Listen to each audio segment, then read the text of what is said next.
만군의 여호와가 이르노라. 보라, 내가 내 사자를 보내리니 그가 내 앞에서 길을 준비할 것이요 또 너희가 구하는 바 주가 갑자기 그의 성전에 임하시리니 곧 너희가 사모하는 바 언약의 사자가 임하실 것이라. 아멘. 그 선지서가 수십 개가 있는데 구약에 보통 대선지서, 소선지서로 나누죠. 대선지서라 할 적에는 선지자가 대 한 사람이라서가 아니고 분량이 기니까 대, 분량이 좀 짧으면 소, 그렇게 나눕니다. 근데 대소 선지자들의 활동 사항은 대부분이 이스라엘이라든가 그 유다가 이렇게 존재했을 때, 나라로 이렇게 세워져 있을 적에 대부분 활약했는데, 나라가 망한 다음에 활약한 사람들은 그리 많지가 않아요. 이 말라기 선지는 그리 많지 않은 몇 사람 중에 한 사람입니다. 우리가 지난 몇 주 동안에 보았던 에스라서, 느헤미야서를 통해서 이들이 망하고 그 다음에 성전 재건이 이루어지고 그 다음에 성벽이 완공되고 하는 그러한 순간에 하나님께서 이들을 보내셔가지고 이스라엘의 회개를 촉구하고 영적 각성을 촉구하고 했다면은, 이제 말라기 선지자는 맨 마지막에 나타난, 어떻게 보면 에스라와 느헤미야랑 동시대 인물이에요. 그러니까 주전 한 450년경에서 주전 한 430년경 사이에 활약했던 그러한 선지자인데, 시대적인 것으로 보게 되면은 지난 두 주간에 보았던 에스라, 느헤미야와 동시대 인물, 약간 후발주자로 이렇게 자리매김을 할 수가 있겠습니다. 사실 제사장 에스라를 통해서 영적 회개, 자발적인 회개 운동을 펼쳤다면, 총독 느헤미야를 통해서는 좀 강압적인, 강제성을 띤 그러한 영적 각성 운동을 펼쳤죠. 그리고 선지자 이제 말라기를 통해 가지고 예언 활동을 감히 함으로써 얼마나 하나님께서 이스라엘을 위하시는가를 엿볼 수가 있어야 돼요. 그들의 못돼 먹은 짓 때문에 나라를 멸망시켰습니다. 그리고 70년, 100년이 흘렀어요. 그래도 하나님께서는 지속적으로 이스라엘을 사랑하시는 그 사랑의 증거를 이 선지자들을 통해서 알려주십니다. 얼마나 최선을 다하시는지 보실래요? 이제 유다가 멸망했습니다. 포로로 잡혀갑니다. 이 바벨론 시대는 포로 시대예요. 이 시대에서 이러한 시대임에도, 즉 불순종하고 못돼 먹어서 하나님께서 징치하셔가지고 쫓아내신 그런 그들에게조차도 하나님께서는 알게 모르게 바벨론 이 제국, 온 세계를 그 당시에 다스리는 이 제국 안에 가장 중심 부분에, 가장 중요한 부분에 다니엘이라는 사람을 심어 놓아 주셨습니다. 그리고 궁 안에는 그랬던 궁 밖에서는 에스겔이라는 선지자가 잡혀간 사람들을 위해서 열심히 사역을 합니다. 그 나라도 멸망하고 이제 뭡니까?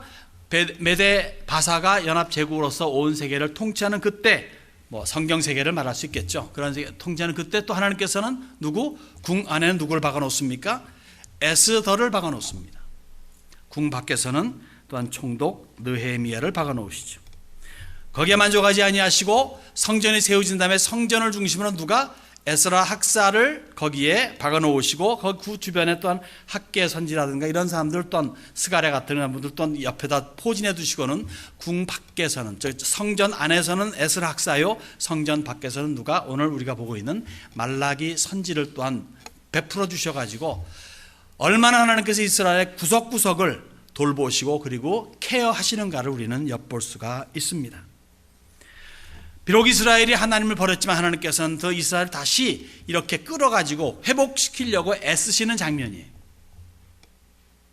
사람을 로봇으로 만들지 아니했기 때문에 그들의 인격과 그들의 사상과 그들의 생각과 그들의 어떤 행동 등등을 다 총동원해가지고 하나님 앞으로 돌아오게 하기 위해서 주님께서는 모든 방법을 총동원하신다는 것을 우리는 엿볼 수가 있어야 된다는 거죠. 이런데도 말을 안 들어먹는다면은, 말 안 들어먹었기 때문에 멸망시켰고 쫓아냈는데, 그럼에도 불구하고 말을 안 들어먹는다면 우리는 어떻게 생각해야 될까요? 절단이다, 끝입니다. 그렇지 않겠습니까? 총독하게 되면 그 지방의 왕입니다. 황제가 있으니까 그 다음에 총독, 왕, 이런 계통으로 또한 그 지방을 다스리게 하지 않습니까? 그러니까 이스라엘의 총독, 왕이나 다를 바가 없죠. 이스라엘에게 있어서는 왕을 세워줬습니다. 제사장을 보냅니다. 에스라 같은 선지자들을 보냅니다. 여기 오늘 말라기 같은 총동원해 가지고 구약의 마지막 불꽃을 활활 태우시는 그런 하나님께로 돌아오지 않는다면은 소망 끝이라 이거예요. 돌아왔습니까? 안 돌아오더라고요. 소망 끝입니까? 끝이라고 말할 수 있는데 끝이 아니더라고요. 최후인 줄 알았던데 알고 봤더니 최후 중에 또 최후가 있는 것을 우리가 발견하게 됩니다. 구약 최대의 비밀 병기가 숨겨져 있음을 말라기 선지는 오늘 본문을 통해서 알려주고 있습니다. 그 비밀 병기는 신약을 살아가고 있는 우리들은 너무도 잘 알고 있죠. 그리고 그 비밀 병기는 정말 최후 병기입니다. 마지막 중에 마지막입니다. 더가 없어요. 끝이에요. 왜요? 더 이상을 정말 하나님께서 줄 수가 없기 때문에. 줄 수 있다면 분명히 주었을 겁니다. 그런데 이것만큼은 이제 정말 끝이다 라고 하면서 합니다. 신약성경에 예수님께서 비유를 든 게 있죠. 멀리 갔다가 자기 땅에 있는 그 밭에 소산을 얻기 위해서 종을 보냈더니 막 때렸어요. 또 보냈더니 또 때렸어요. 또 보냈더니 죽였어요. 그래서 내 아들을 보내지. 최후의 수단으로 보내듯이 마지막 최후의 수단이 이 비밀 병기입니다. 이 비밀 병기를 저희들이 살펴보기를 원합니다. 두 가지로 보는데요. 제1호 비밀 병기 1호는 이 3장 1절 초반에 있습니다. 만군의 여호와가 이르노라 내가 내 사자를 보내리니 그가 내 앞에서 길을 준비할 것이요. 만군의 하나님 여호와께서 오신답니다. 오시는데 그 길을 예비할 사자, 메신저, 앰베서더를 미리 보내신답니다. 그래서 맞이하는 사람들로 하여금 준비하여서 잘 맞이하게끔 그렇게 하십니다. 이것은 하나님 편에 있어서는 배려를 베푸시는 거예요. 왜냐? 선통받았기 때문에 미리 준비할 수 있으니까. 고마운 일 아니겠습니까? 별거 아닌 제가 여러분들의 가정에 신방한다고 할 적에 준비들 하지 않습니까? 어떤 분은 1년 내내 치우지 않았던 또 집안도 치우고, 어떤 분은 못하는 음식인데도 열심을 다해가지고 뭐 전화 걸거나 아니면 또 인터넷 통해서 해가지고 음식을 준비하시기도 하고 그렇습니다. 별것 아닌 그저 뭐 조그만한 교회에 그저 별거 아닌 사람이 찾아가면서 그러는데 하물며 여러분들 가운데서 정말 내가 진짜 존경하고 내가 진짜 만나고 싶고 정말 이 사람 만나면 내가 세상에 한이 없겠다 그런 분이 갑자기 어느 순간에 야 소문고 찾아왔다 하고 착 들어왔어요. 아무것도 준비 안 돼 있습니다. 그러지 않아도 남편과 더불어서 지금 라면 끓여 먹으려고 그러는데 이분이 찾아오셨어. 그리고는 한두 마디 말씀하시고 약수 한번 하자. 약수 딱 한다. 포옹 한번 포옹 다 한 다음에 각계 그걸 가셨어요. 얼마나 당황했겠습니까? 그리고 얼마나 아쉽겠습니까? 하나님은 모든 이스라엘이 학수고대하는 메시아로서 오심에 그렇게 오지 아니하시고 미리 사신을 보내주셨다는 거예요. 메신저를 미리 보내주셨다는 겁니다. 그래서 그 메신저를 통해 가지고 곧 오실 그 학수고대하는 그분 메시아를 당황하지 않고 잘 대접해서 후회 없는 만남을 주선하시는 거예요. 보니까 여러분들 개그 콘서트 안 보셨구만. 어쨌든 참 고마우신 주님이십니다. 대비시켜 주니까. 그 사신의 이름은 무엇입니까? 당연히 요한이죠.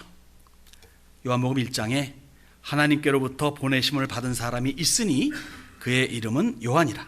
그가 증언하러 왔으니 곧 빛에 대하여 증언하고 모든 사람이 자기로 말미암아 믿게 하려 하심이라. 누구를? 메시아를 믿게 하려 하심이라. 그는 이 빛이 아니요 이 빛에 대하여 증언하러 온 자라. 다시 말해 빛이 아니라 빛의 증인이라는 겁니다. Witness. 요한은 예수님께서 극찬하신 여자가 낳은 사람 중에 최고의 인물이라고 그렇게 말씀하셨습니다. 그렇지만 그는 자기가 누구인지 정확히 알고 있었어요. 그리고 그 한계를 어느 순간에서라도 넘어가지 않았습니다. 아무리 인기가 하늘을 찌르는 때가 있었다 할지라도 그는 자기의 그 신분, 자기의 위치를 확실히 알았습니다. 모든 사람들이 이분이 우리가 기다리던 메시아인가? 라고, 메시아인갑다 라고 생각했을 그 당시에 그는 이렇게 외칩니다. 나는 물론 너에게 세례를 베풀거니와 나보다 능력이 많으신 이가 오시나니 나는 그의 신발끈을 풀기도 감당하지 못한다 라고 하면서 내가 하는 일은 메시아의 일이 아니라 그분의 길을 예비하는 자다. 나는 그래서 너에게 물로 세례를 베푼다. 회개까지는 하게 할 수 있으나 그 이후에 구원까지는 못한다 이거예요. 그는 자기의 역할을 확실히 한 사명의 사람이었습니다. 그가 자기를 보낸 당사자이신 예수님께서 자기에게 세례를 받으러 오십니다. 자, 나를 보낸 분이 이분인데 이분이 나한테 와서 세례를 받겠다는 거예요. 이거 얼마나 황당하겠습니까? 그래서 황송스러워가지고 어찌할 바를 몰라서 이렇게 말합니다. 제가 오히려 당신에게서 세례를 받아야 되는데요 라고 고백한 겸손의 사람입니다. 또 예수님께서 그러지 말고 그래도 내게 세례를 베풀어야 돼. 왜냐? 이래야 모든 의를 이룰 수가 있어. 그 모든 의를 이룬다는 게 무엇인지를 확실히 세례 요한이 깨달았는지 안 깨달았는지 모르겠어요. 그러나 어쨌든 간에 그 순간에 그는 아유 저 못해요. 아무리 그래도 그렇죠. 제가 주님께 하면서 그렇게 하질 않고 그 순간적으로 아멘 하면서 세례를 감히 베푼 그러한 순종의 사람이었습니다. 그래서 감히 예수님께 세례를 베푼 유일무이한 영광의 사람이 되었습니다. 제가 만일 요한이라면, 세례 요한이라면 지금도 천국에서 사람들께 너희들 다 천국에 온 거 나도 아는데 너희들 예수님께 세례 베풀었어? 라고 혹시 뻐기지 않을까? 천국이야 뻐기는 자가 없지만 그럴 정도의 정말 기가 막힌 은혜를 입은 사람이 요한입니다. 너 자신을 알라 라고 미스타소가 말했습니다. 한국말에도 사람이 분수를 알아야지 이런 말도 있고요. 개구리가 올챙이적 생각 못한다 이런 말도 있고요. 등등 그런 말들을 우리가 익히 알고 있습니다. 그런 면에서 요한은 자기가 누구인지 자기가 어떻게 행동을 취해야 되는지를 확실히 아는 사람이었습니다. 그래서 부족하지도 넘치지도 않은 충분한 자기에게 주어진 인생을 아마 한 30년 넘게 산 사람입니다. 그에게 주어진 칭찬은 그렇기 때문에 여자가 낳은 자 중에 가장 큰 자라라고 하는 칭찬을 듣죠. 다윗이 시편 23편에 말하기를 내 잔이 넘치나이다. 내가 뭔데 하나님께서 나를 이렇게. 다윗은 생각해서 이야 진짜 이 8 아들 중에 막내인 나 그리고 별 볼 일 없는 나 그런 나를 이렇게 하나님께서 택하시고 우리 형님들 보니까 첫째 둘째 셋째는 정말 기골이 장대하고 진짜 대단한 그런 사람인데 나는 그냥 조금 얼굴만 받쳐준다 뿐이지 그 외엔 별로 없는데 그런데 와 나를 이렇게 왕으로 삼으시고 또 이렇게 그 생각하니까 정말 내 잔이 넘치나이다 라고 했듯이 세례 요한도 내 잔이 넘치나이다. 주님의 오르신 길을 열어주신 것만 해도 감사한 일인데 세례까지 베풀고 말이죠. 오실 그이가 당신이 오니까 하는 그 의심 섞인 그런 약한 부분도 있었지만 그러나 끝까지 자기 위치를 지켰고 그 다음에 가장 영광스러운 순교까지 그 마지막이 내 잔이 넘치나이다의 주인공이 요한이 되었죠. 나는 누구입니까? 나는 하나님 앞에서 어떤 존재입니까? 나의 분수는 어디까지입니까? 나는 어떻게 살아야 합니까? 건강한 자기 자신에게 던지는 질문입니다. 이러한 질문은 항상 던져야 됩니다. 거기에 대한 답을 할 줄 아는 세미안이기를 원합니다. 그래서 요한이 받은 칭찬을 받는 세미한 모든 권속들이 되기를 바랍니다. 두 번째 볼 비밀 병기는요, 본문이 이렇게 말합니다. 너희가 구하는 바 주가 갑자기 그의 성전에 임하시리니 곧 너희가 사모하는 바 언약의 사자가 임하실 것이라. 너희가 뭐하는 바? 사모하는 바. 너희가 학수고대하던 그분이 드디어 임한다는 거예요. 이거 얼마나 디바인 카메디, 얼마나 이것이 정말 코미디입니까? 정말 사모하는 자가 왔어요. 왔는데 몰라요. 모르는 정도가 아니라 싫어해요. 미워해요. 결국은 죽이고 말아요.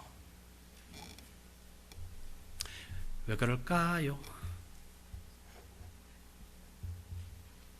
자기가 원하는 메시아로 오지 않았기 때문에. 그 언약의 사자는 누구죠? 우리가 잘 아는 예수님이십니다. 우리는 그분을 두고 주 예수 그리스도라고 말합니다. 주이십니다. 나의 삶의 주인 예수입니다. 구원할 자란 의미죠. 그리스도입니다. 그리스도가 우리가 잘 알듯이 히브리 말로는 메시아입니다. 메시아를 번역한 즉 뭡니까? 기름 부음 받은 자예요. 특별한 목적에 의해서 기름 부음 받은 자. 그 목적은 뭡니까? 예수란 이름이 밝혀져 구원을 위해서. 그 구원은 무엇을 이룹니까? 나로 하여금 나의 주인 삼게 만드는 그러한 것이 주 예수 그리스도입니다. 이것을 말하면서 주님이 주인이 아니고 주님이 구원자가 아니라면 정말로 웃기는 얘기죠. 학수 고대하던 분이 왔는데 몰라, 싫어, 미워, 죽여 이런 것과 다를 바가 없다는 겁니다. 이 세상에 육신의 몸을 입고 오신 삼위일체 하나님의 제2위이신 성자입니다. 능력과 권세와 영광이 동등하신 하나님이세요. 그렇습니다. 성자 하나님께서 예수라는 이름을 가지고 이 땅의 마리아의 몸을 통해서 아기로 태어나셨습니다. 30세에 이르러 복음을 전하기 시작하셨습니다. 3년 후에 모든 인류의 죄를 홀로 짊어지시고 십자가에서 자기 몸과 더불어 죄라고 하는 못된 놈을 우리 최후의 원수를 몸을 통해 몸과 더불어 박아 죽여버리고 말았습니다. 그러므로 누구든지 예수를 그리스도로 메시아로 구원자로 주로 믿고 죄인임을 인정하고 죄를 고백하면 죄를 용서해 주시고 하나님의 자녀 삼아 주십니다. 한 번 자녀는 영원한 자녀입니다. 인간 세계에서도 한 번 자녀는 영원한 자녀인데 하물며 하나님께서 인간 세계에서도 자식이 못돼 먹어도 내 자식인데 하물며 하나님께서 내가 못돼 먹었기 때문에 믿는 그 믿음이 그만 로스트 해가지고 지옥 간다는 건 아닙니다. 자녀는 끝까지 자녀입니다. 그러나 자녀답게 살지 못할 적에 좀 혼나죠. 이스라엘같이. 자녀답게 살 적에는 칭찬 듣고 복을 얻죠. 이제 죄라는 놈은 예수를 구주로 영접하는 순간에 더 이상 나를 올가매는 쇠사슬이 되지를 못합니다. 예수 믿기 전에는 이 쇠사슬의 무거움과 이 쇠사슬의 얽매에서 헤어나올 수가 없었어요. 믿으면서 이것은 풀어지고 말았습니다. 주님의 십자가의 피가 이 쇠사슬에 닿으니까 장 녹아버리고 말았다는 얘기죠. 해방입니다. 죄에서 자유입니다. 자유롭게 죄의 감옥에서 이제는 탈옥할 수가 있게 되었습니다. 여러분, 죄라고 하는 놈은요, 사람으로 하나님을 못 만나게 만듭니다. 왜냐하면 죄라는 것은 사람과 하나님 사이를 가로막는 장벽이기 때문에 그렇습니다. 이 장벽을 사람이 깨 부실 수가 없어요. 사람의 한계로서는 이것을 어찌할 수가 없습니다. 한 사람이 아니고 지금 70억 인구가 다 합친다고 하고 과거 현재 미래 수백억 인구가 다 합쳐서 이 죄의 벽을 허물어 본다고 하더라도 허물어지지가 않습니다. 죄의 문제를 스스로 해결할 수 있는 능력이 인간에게는 없다는 것을 말합니다. 마귀 역시 죄라는 무기를 통해서 사람을 자기의 노예로 삼아 꼭두각시처럼 이용합니다. 그리고 사람은 마귀와 싸워서 이길 수가 없어요. 그래서 알거나 모르거나 깨닫거나 못 깨닫거나 믿거나 말거나 모든 인류는 마귀의 영향력 하에서 벗어나지를 못하고 마귀의 종이 되어서 살아갑니다. 그러니까 사는 게 아니에요. 인류 사회는 어떤 법, 제재가 없게 되면요, 점점점 더 타락되어지고 점점점 더 악해지고, 그래서 빈익빈 부익부 약욕 강식이 도입되면서 약한 자들은 속절없이 억울한 일을 당하고 힘든 일을 겪게 되는 거죠. 우리는 그러한 것들을 약소국가에서 많이 발견하게 됩니다. 그런데 구약 최대의 비밀 병기인 메시아 예수님께서 십자가의 희생을 통해 가지고 이 기가 막힌 죄의 벽을 일거에 무너뜨리셨습니다. 이럴 때는 할렐루야가 나오는 겁니다. 이렇게 강압적으로도 한번 불러봐야 되겠습니다. 그리고는 어떻게 합니까? 당신의 사람들을 불러서 교회라고 하는 울타리 안에 넣습니다. 왜? 홀로서는 이 엄청난 세상의 세력을 이길 수가 없으니까 새로운 벽을 만들어 주시는데 악으로부터 보호해 주는 그러한 벽입니다. 이 벽이 교회라고 하는 벽입니다. 십자가에서 흘리신 그 피, 그 보혈로 세우신 것이 교회예요. 그래서 피의 교회라고 말할 수가 있습니다. 우스갯소리 들리는지 몰라도요, 그렇기 때문에 교회는, 성도는 피로 맺어진 한 가족이라는 거. 그래서 이 피는 다른 피보다 강하죠. 보혈, 거룩한 피로 맺어진. 저는 이거 생각하면 너무너무 감사하더라고요. 세상 사람들도 뭔가 맹세할 적에는 피가리를 한다거나 피를 뿌려가지고 그 물을 양재물을 그 물을 마신다거나 그러지 않습니까? 그런 거 조폭들도 그렇게 하는데 우리는 뭡니까? 예수님의 피를 마시고 예수님의 몸을 먹는, 성찬이식 때마다 그런 거 하지 않습니까? 그런 정말 가까운 그런 관계로 우리가 맺어져 있다는 거죠. 이 교회를 그러기 때문에 망가뜨릴 어떠한 세력이 없어요. 사실은 누구도 교회를 무너뜨리거나 누구도 교회를 해칠 수가 없습니다. 마태복음 16장 이런 말씀이 있죠. 내가 이 반석 위에 내 교회를 세우리니 음부의 권세가 이기지 못하리라. 음부의 권세가 뭡니까? 편히 말하면 사망이, 죽는 거예요. 인류 사회에서 죽음은 끝이 아닙니까? 더 이상 뭐가 있습니까? 죽은 사람에게 뭐가 있어요? 이 세상에서 할 수 있는 게 없습니다. 가장 무서운 게 죽음이요, 가장 무서운 게 그 이후에 벌어질 사건들이에요. 그러니까 음부의 세력, 이것조차도 교회를 어찌할 수 없다고 주님께서는 그렇게 외치십니다. 그런데 현실을 보죠. 교회는 어떠합니까? 아주 속절없이 쉽게 무너지더라고요. 교회 역사를 봐도 그렇더라고요. 과거 한때 모두 문명을 자랑하고, 그리고 지금의 우리가 듣는 클래식 음악도 말이죠, 사실은 다 교회에서 만들어낸 그런 그 대곡들 아닙니까? 비잔틴 문명이라든가 바로크 문명 같은 다 교회라고 하는 그걸 바탕으로 생기는 거 아니겠습니까?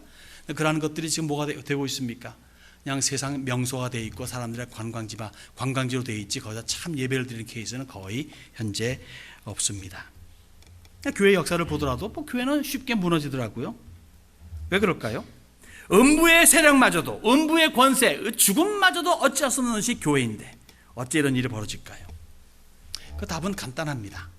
이스라엘의 역사에서 쉽게 발견할 수가 있습니다. 그 좋은 예가 민수기에 있죠. 제가 한 가지 예만 들겠습니다. 많은 예가 있지만 한 가지만 들을게요. 모압 왕 있죠? 이름하여 발라크. 거기에 또 이 당대의 제갈량이라 불리우는 그런 기가 막힌 사람이 있습니다. 술사, 이름하여 발람. 모압 왕이 발락이 발람 술사를 부릅니다. 왜냐하면 이스라엘 때문에. 일전에 싸워가지고 그 시온 왕한테 무릎을 꿇었어요, 모압이. 그래서 그들이 우리를 패배시키고 그 다음에는 땅까지 뺏어갔어요. 어찌할 수 없는 강한 나라가 이 시온 왕입니다. 이 그때 당시 아모리인들은요, 정말 깡패들이에요. 나쁜 민족들입니다. 하여간 그래요. 광야에 무법자들, 클린트 이스트우드가 아니라 어쨌든 나쁜, 난폭하고. 근데 이 아모리네 왕 시온이라고 싸워가지고 여지없이 패배해가지고 땅도 뺏겼어요.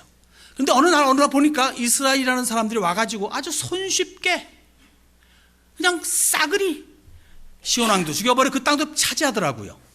그러면 그네들이 무서워했던 바산왕 옥, 그 장대한 이 사람들을 그들이 가지고 있는 60개의 성벽이 쫙 쌓여져 있는 60개의 성읍도 손쉽게 착 한 손에 딱 쥐더라고요. 누가? 이스라엘이. 그 이스라엘이 모압으로 온대요. 얼마나 두렵겠습니까? 하나님은 분명 이스라엘에게 모압은 건드리지 마라 그랬어요. 내가 롯에게 주었다. 그래서 건드리지 마. 근데 이들은 뭐 알 리가 없잖아요. 남의 속심 중 어떻게 알겠습니까? 겁에 질려가지고 이제 합니다. 그런데 이 발람이 왔어요. 저주하면 되겠다. 뭐 여러 가지 이유가 있지만 왔습니다. 그래가지고 저주 한마디만 하면 이 발락 왕이 나에게 온갖 부귀 영화 금은 보화 다 준다 그랬으니까 참 한번 멋지게 한번 저주 끝내버려야지 라고 입을 탁 열었는데 무슨 말이 나옵니까? 이런 식으로 3번이나 이런 식의 표현이 나옵니다. 야곱을 해할 점술이 없고 이스라엘을 해할 복술이 없도다. 하나님이 저주하지 않으신 자를 내가 어찌 저주하며 여호와께서 꾸짖지 않으신 자를 내가 어찌 꾸짖으랴.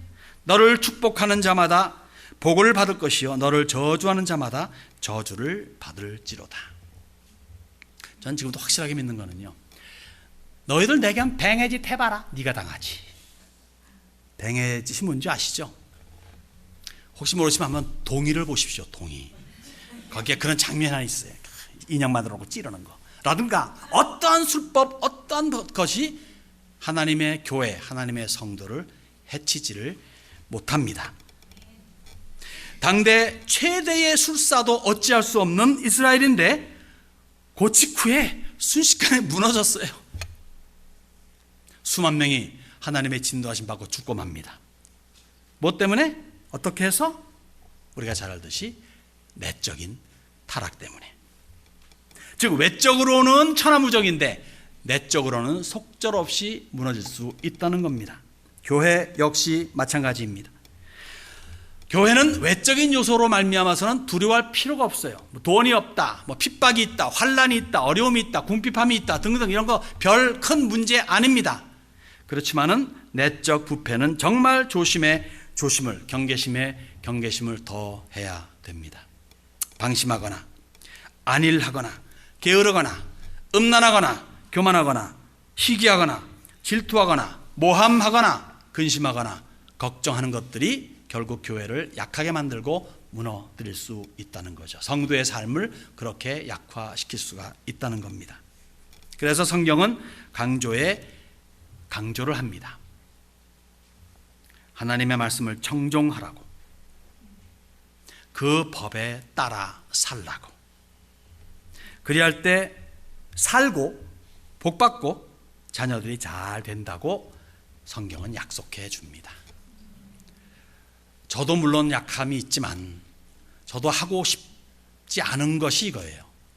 성경은 그렇게 말하는데 현실이라고 하는 것, 얼마나 이것이 우리가 이해할 수 있는, 우리 삶 속에서 우리가 충분히 나름대로 이해할 수 있고 나름대로 이렇게 동정할 수 있는 것이지만 얼마나 이것이 성경에서 원하지 않는 말일까요?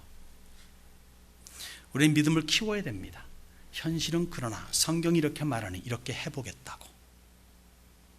그렇게 해서 설령 이 세상 살면서 이루어지지 않고 그냥 죽는다 할지라도 이것이 내세 그리고 자녀들에게 미치는 그러한 분명한 하나님의 신령한 복이 넘칠 것을 우리는 믿어 의심치 말아야 됩니다. 성경은 대단한 거예요. 누가 말하는 것처럼 그저 구산물이 아닙니다. 옛날에 어떤 쾌쾌 묵은 그런 게 아니에요. 고전이면서도 가장 현대적이고 미래를 지향해 주는 그런 가장 살아있는 하나님의 말씀입니다. 이 말씀 따라 살 적에 손해볼 거 없어요. 정말 잘 되게 되어 있습니다. 영원까지 책임져 주지 않습니까? 어떠한 외세가 심지어 음부의 권세도 어찌하지 못하는 주 예수 그리스도의 교회 세미한 임을 자부해보고 싶습니다. 그러기에 내적인 부분을 더욱 강화해가지고 견고히 세워나가는 주님의 교회이고 싶습니다. 그래서 시대의 마지막, 인류 역사의 마지막을 멋있게 장식하는 주님의 칭찬 듣는 교회 세미한 그리고 여러분들이 되시기를 원합니다. 여러분, 사랑하는 여러분들, 이 말라기 선지자의 외침은요, 그 당시 살아가던 동시대 인물들, 느헤미야라든가 학사 에스라라든가 그분들의 외침과 별반 차이가 없어요. 하나님을 경외하지 않는 그들을 향해서, 또 그러기 때문에 제사를 경홀히 여기고 자폰을 대수롭지 않게 여기고 막 이방인과 막 섞이는 거 있지 않습니까? 그렇게 대수롭지 않게 여기고 율법을 우습게 여겨서 지키지 아니하고 하는, 그렇기 때문에 자기 삶의 부와 행복을 축적하기 위해서 남의 형편은 아랑곳하지도 않고, 그러한 그 사회의 고질적이고 만연한 풍조를 꾸짖는 것으로 끝나지 않았다는 거죠. 그분은 말라기 선지자 한 칸을 더 나아갔습니다. 다시 말해서 미래에 오실 메시아를 가리키는 메시지를 전한다는 겁니다. 구약의 비밀인 주 예수 그리스도, 정말 역사의 끝에 있는 우리들입니다. 말라기 선지자와 같은 성정으로 살아가야 하지 않을까 싶습니다. 말라기는 메시아의 초림을 예언했죠. 그리고 우리는 메시아의 재림을 외쳐야 됩니다. 초림이 구원에 맞춰졌다면 재림은 심판에 맞추어져 있는 것을 우리들이 익히 알고 있습니다.